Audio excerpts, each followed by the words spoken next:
A lot of people ask me this. If Canada is heading into a 3 to 5 year slow adjustment period, what does that actually mean for real estate buying and selling? I'll put it plainly. What you typically get in a slow adjustment is not dramatic boom or crash. What you get is prolonged tug of war. And the real consequence of a tug of war is this. You think you're waiting for the perfect moment, but you may actually be trading time for uncertainty.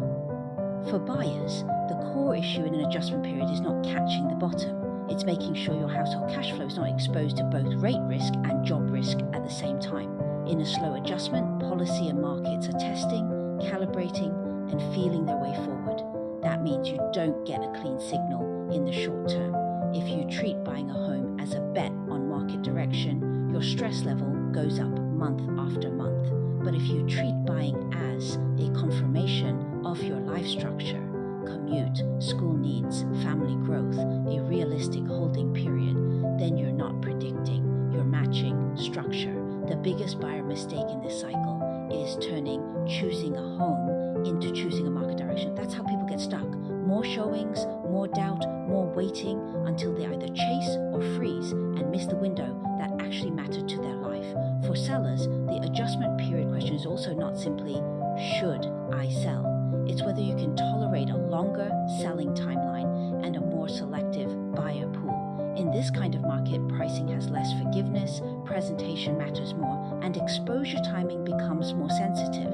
If you price based on last cycle expectations, you can push your listing into an awkward zone. It gets attention, but it doesn't get committed offers, because in an adjustment period, buyers are hyper-focused on risk boundaries.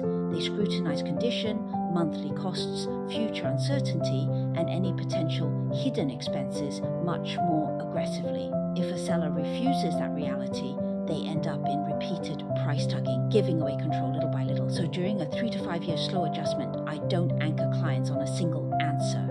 I anchor on three things. First, your time window. Do you have a firm deadline, or do you truly have flexibility? Second, your cash flow resilience. If rates move again or income changes, can you still stay stable? Third, your alternatives. Are they real or just wishful thinking? If you don't buy, what happens? If you don't sell, what happens? Can you actually carry the cost of holding or renting without being squeezed? Once you shift the question from where is the market going to what consequence can I actually absorb, your decision gets a lot clearer. The harsh part of a slow adjustment is that it makes people feel like they have plenty of time, while the real cost is that waiting often turns controllable variables into uncontrollable ones. In this cycle, real estate is not about being brave. It's about structure and timing. You're not trying to beat the market.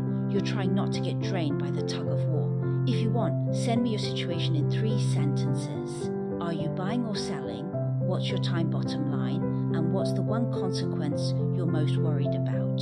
I won't choose for you, but I can point out the risk chain you're most likely to miss. And in an adjustment period, the most expensive mistake is rarely not making money.